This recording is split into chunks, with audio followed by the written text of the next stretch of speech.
지금 중국 쪽 상해, 상하이, 상해 이쪽은 지금 최고점.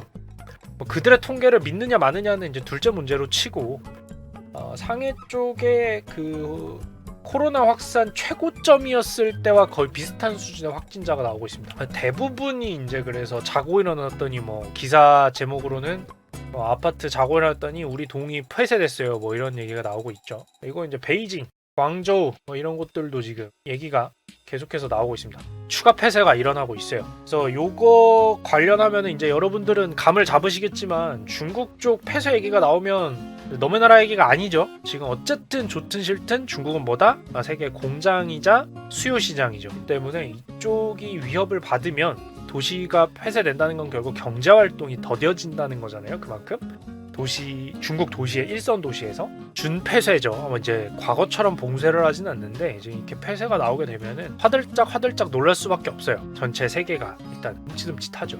지금 중국을 바라보는 세계의 시선은 심플합니다. 자, 지금 중국 상황 뭐예요? 시진핑 3선 3기 집권이라고 하죠. 중국 정치 모르시는 분들에서 간단히 말씀드리면 벌써 세 번째 하고 있는 거예요. 할 것으로 보이는 거죠. 엄밀히 말하면 아직 시작은 안 했으니까 세 번째 집권을 내년 3월에 이제 확정이 됩니다. 근데 밑준비 다 끝났기 때문에 당연히 할 걸로 보이고 있으니까 그냥 이제 3기 집권 확실화라고 얘기를 하고 있어요. 이거에 대해서 당연히 정치적 리스크라고 표현하는 분들도 많습니다. 왜냐하면 여러분들은 지금 러시아를 보고 있잖아요. 그죠? 푸틴 대통령을 보고 있죠. 그렇기 때문에 이거는 기본적으로 리스크로 해석을 하고 중국에서 돈을 빼서 빠져나간다. 그래서 이제 차이나런이라는 단어가 여기서 나왔죠. 막 투자하는 돈들도 이제 중국에서 빠져나가는 거죠. 어떻게 믿어요? 저기서 갑자기 돈 묶어버리고 야 투자한다 못 나가 해 이러면은 망하는 거잖아요.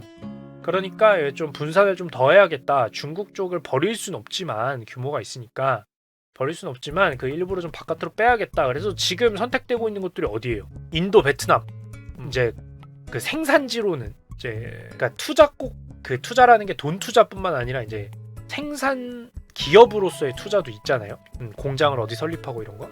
그랬을 때 이제 인도, 베트남 그리고 추가적으로 요즘에 최근에 또 인도네시아 얘기 나오고 있고요. 그리고 이제 투자처로는 어디예요? 규모는 조금 경제와 정치적 안정성 여태까지는 안정성을 보여줬던 어디가 있어요? 한국이 있죠. 실제로 이건 이제 국뽕이 아니라 그냥 저는 항상 있는 얘기 그 자체를 하는 거예요. 저는 음모론 이런 걸 제일 싫어하기 때문에. 그래서 차이나런이 나오면서 이제 한국 쪽으로 유입되는 투자처가 많아서 순간적으로 환율이 떨어지기도 했죠. 그러니까 한국 돈의 가치가 오르기도 했죠.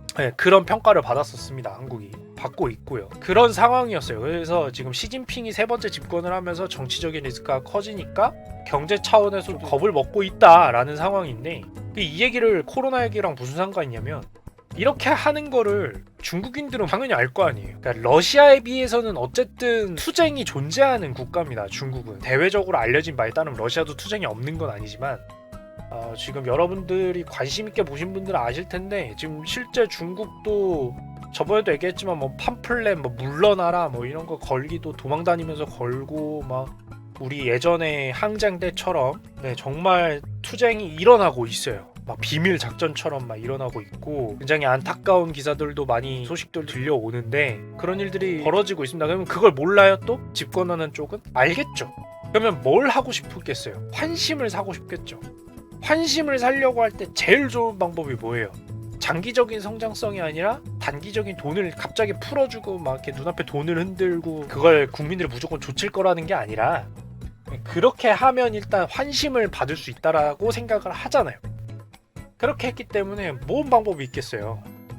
경제 부양을 할 거라고 생각을 했어요. 다들 이런 상황이기 때문에 중국 내부적으로도 욕을 먹고 있고 그럴 것이라는 거 누구나 알고 있는 상황이기 때문에 그러면은 경제 부양을 하지 않겠냐 라고 예측을 다들 하고 있었고 그렇기 때문에 코로나 강경하게 봉쇄하는 제로 코로나 정책이 약해질 것이다 라고 얘기가 예상을 했어요. 그러니까 중국의 중앙정부 기준으로 그들은 분명히 이제 제로 코로나 정책에 대해서 이게 너무 심각한 봉쇄에 대해서는 조금 좀 현실적인 방안으로 이렇게 다가갈 것 같다라는 식으로 제스처들을 많이 보여줬습니다. 근데 문제는 뭐냐면 여러분 일을 이런 식으로 하는 곳이 시스템이 제대로 굴러가겠어요? 그들한테 제대로 굴러가기 있는 시스템은 뭐가 있죠? 자신들의 실익이겠죠.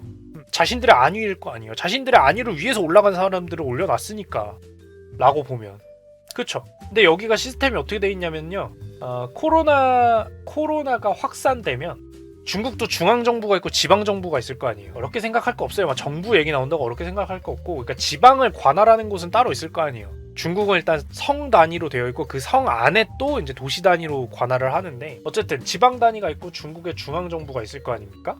코로나가 확산됐다는 수치가 잡히면 이 중앙에서 지방정부를 평가할 때 평점을 깎습니다. 쉽게 얘기해서. 너 코로나 관리 못했냐? 라는 시스템이 돌아가고 있는 상태예요. 근데 이 시스템을 손을 안 본 상태에서 일단 환심을 얻어야 되니까 야 우리가 그걸 좀 현실적으로 조정할 것 같아 라고 해놓았고, 경제봉쇄를 도시봉쇄를 풀라고 해서 풀었는데 코로나 확산이 나오잖아요. 통계가 집계가 되잖아요. 잡히잖아요.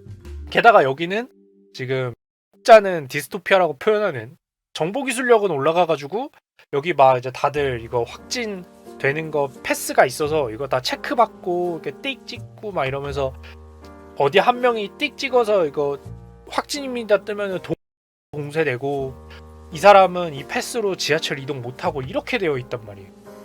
이 사람이 확진을 받았어. 그럼 당연히 집계가 잡힐 거 아니에요. 그럼 어떻게 해요 지방정부는? 봉쇄는 풀라 그래서 확산이 됐어. 지금 코로나 사람들이 그냥 돌아다니니까 확산이 되죠. 당연히 백신이 제대로 동작을 안 하는 이상 해도 잘 안 잡히는데 지금 계속 변종이 나와서 이번에 또 BA.1이라는 변종 또 나왔죠. 뭐 과거에만큼 엄청 여러분들한테 그게 알려지진 않지만 이 상태니까 그럼 지방정부는 어떻게 해요? 자기가 평점이 깎인다니까? 그럼 어떻게 해요? 막아야죠. 다시 봉쇄하는 거예요. 그래서 지금 이틀 전부터 또 상해랑 베이징이랑 광저우랑 이런데 또 부분 봉쇄 다 아파트 동단위로, 참고로 동단위로 봉쇄됩니다. 그 기업이면은 기업 출퇴근제 조절되고, 공장이면은 공장에서 못 나가고 일을 하든지 공장을 폐쇄하든지 이렇게 돼요. 단계에 따라서. 그러니까 지금 사람들은 정치적으로 봤을 때는 이런 흐름에 따라서 경제 부양을 해야 되니까 백신 자체 개발한 것만 자꾸 쓰자는 거 우기지 말고 계속 하긴 하지만 대외적인 백신을 가져와서라도 이 확산세를 잡아가면서 경제 봉쇄를 풀자라고 하는 게 좀 자리를 잡을 줄 알았는데 그거보다 확산세가 빠른 거예요. 그런데 그 확산세가 빠를 때 내부 시스템은 이 확산세를 정상적으로 어떻게 우리가 흔히 생각하는 방역정책이나 이런 걸 통해서, 과학적인 방역정책이나 이런 걸 통해 가지고, 사람마다 이해하는 건 다르겠습니다만 과학적인 방역정책이나 이런 걸 통해서 관리하는 체계가 잡혀있는 게 아니라 지방정부 너희가 확산 많이 나오면 점수 깎는다가 잡혀있는 상태에서 이게 풀리니까 지방정부에서는 확산세가 나오자마자 봉쇄를 다시 할 수밖에 없는 거예요. 그래서 이렇게 된 거죠 지금 시장 입장에서는. 저게 아니 집권 측의 말이 굉장히 셀 텐데 왜 갑자기? 라고 하고 알고 보니까 지방정부도 자기들은 살아야 되잖아요. 자기들의 평가지표가 그렇게 되어 있는데 뭐 어떻게. 시스템 개선보다 말이 먼저 나왔는데 시스템 개선이 바뀐 게 없고, 그래서 지금 요 상태다. 그래서 생각한 거 이상으로 봉쇄 정책의 얘기가 다시 좀 강력하게 나오고 있는 이유가 저런 거고요. 저 부분에 대해서 방역 시스템을 손보지 않는 이상은 단기간에 해소되기가 조금 힘들 것 같다 라고 이해하시는 게 좋을 것 같습니다. 이 영상은 많은 시청자분들과 여기 계시는 후원자분들을 통해서 유지되고 있습니다. 박유나님 감사합니다.